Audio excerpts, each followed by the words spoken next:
Bonjour Barbara Pompili. Bonjour. Ça fait 50 ans que ça dure à peu près, le psychodrame de Notre-Dame-des-Landes. Le gouvernement va donc recevoir un nouveau rapport aujourd'hui.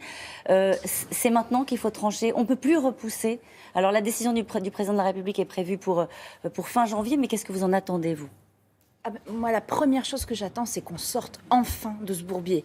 C'est une situation qui ne fait que s'aggraver depuis des années, où on voit que les positions deviennent de plus en plus dures. Et après, quelle que soit la décision qui sera prise, il va falloir un petit peu raccommoder tout ça. Et je crois qu'on a bien trop attendu. Et ce rapport a au moins le mérite de enfin poser les choses de manière un peu objective. C'est-à-dire qu'on C'était pas le cas jusque-là. On sort des postures. Avant, et puis bon, il ne faut pas oublier que ce dossier date d'il y a à peu près 50 ans. Il y a 50 ans, la situation internationale n'était pas la même, la situation sur l'écologie n'était pas la même. Toutes ces questions-là ne se posaient pas. Donc maintenant, on va arriver à un rapport qui apparemment, parce que moi je ne l'ai pas vu, mais qui est un rapport qui a priori pose les choses, essaye de dire clairement toutes les alternatives possibles. Et puis après, ce sera au président de prendre ces décisions. Et vous avez dit cette phrase étonnante venant de vous, quelle que soit la décision qui sera prise, peu importe.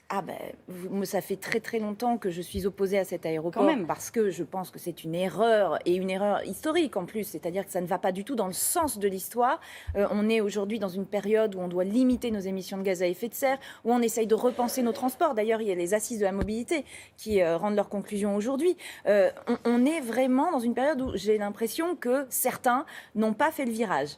Et la question de l'aéroport Notre-Dame-des-Landes, à ce titre, est devenue symbolique. Maintenant, moi, je respecte les décisions qui vont être prises, même si j'espère qu'on va enfin sortir de ce projet. Que dites-vous à tous ces gens qui sont allés voter, à qui on a dit, vous savez quoi, on n'arrive pas à trancher ce problème, donc on va vous demander votre avis, notamment les habitants de la Loire-Atlantique. 55% se sont prononcés en faveur de cet aéroport. Est-ce qu'on peut s'asseoir comme ça sur une consultation qui ressemblait à quelque chose de démocratique ? Alors d'abord, c'était une consultation.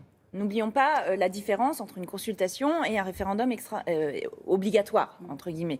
Et puis, la question, moi, dès le départ, j'avais regretté ça, même si je trouvais bien qu'on consulte, évidemment, les gens. Mais dès le départ, on n'avait posé qu'une partie de la question. C'est-à-dire que, justement, on n'avait pas mis à plat les alternatives en disant aux gens, voilà, il y a plusieurs possibilités, qu'est-ce que vous en pensez ? On leur a juste dit, est-ce que vous voulez l'aéroport à Notre-Dame-des-Landes ? Oui, non. Évidemment, à une question un peu binaire sur un sujet aussi complexe, on a une réponse qui, forcément, n'est pas satisfaisante. Oui, ça faisait des années qu'ils étaient sensibilisés au débat, quand même, les habitants de Oui, ils étaient sensibilisés au débat. Après, beaucoup ont répondu. Alors, sur des questions comme ça, en plus, est-ce que les gens ont répondu sur l'aéroport ? Est-ce qu'ils ont répondu sur la ZAD ? Est-ce qu'ils ont répondu sur d'autres choses ? La ZAD, justement, est-ce qu'il faut évacuer, quoi qu'il arrive, quelle que soit la décision que prend le président de la République fin janvier, est-ce qu'il faut évacuer la ZAD ? Je pense qu'il faut revenir à l'état de droit sur la ZAD. On ne peut pas continuer comme ça. Il y a une situation qui s'est enquistée. En plus, la ZAD, aujourd'hui, elle est composée de personnes complètement différentes. Ça va des agriculteurs qui étaient là, qui sont sur leur terre, à des personnes un peu idéalistes qui ont envie de changer le monde, et puis des personnes qui, par contre, sont beaucoup plus radicales et beaucoup plus violentes. Donc, face à tout ça, je crois qu'il faut remettre un petit peu d'ordre, retrouver de la sérénité. Il faut évacuer la ZAD, vous diriez comme ça ? Moi, je crois qu'il faut qu'on arrive à ce que la ZAD finisse par retrouver une vie normale, entre guillemets. L'évacuer, attention, moi je ne veux pas de violence, personne ne veut de violence. Il faut essayer de trouver la solution pour que tout le monde s'en sorte correctement. Ça, c'est les bisounours, c'est les bisounours, Barbara Pompili, parce que là, pour le coup, ils ne veulent pas partir. Vous savez comment ils ont rebaptisé la ZAD ? Zone d'autonomie définitive.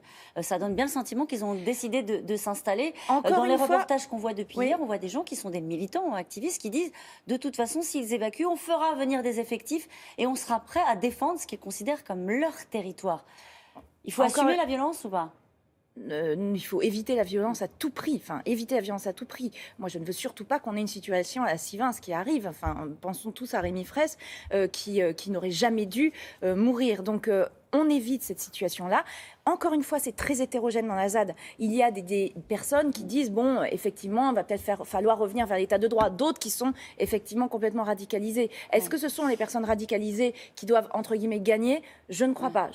Mais tout cela va demander du temps, va demander du tact. C'est ça que vous dites au gouvernement ce matin. C'est ça, il faut prendre le temps. Il faut prendre le temps de bien faire les choses. Et je vais même aller plus loin, au-delà de la ZAD. Parce que quelle que soit la décision qui sera prise, il va falloir raccommoder les liens entre entre les gens suite à ce qui s'est passé pendant des années sur cette affaire d'aéroport. Alors le président a expliqué hier, ce ne sont pas les grands sommets qui sauveront le monde, mais les combats de tous les jours. Ça veut dire que la réunion d'hier ne servait pas à grand-chose. Ah non, pas du tout. Non, c'est pas ce qu'il a voulu dire. Pas du tout.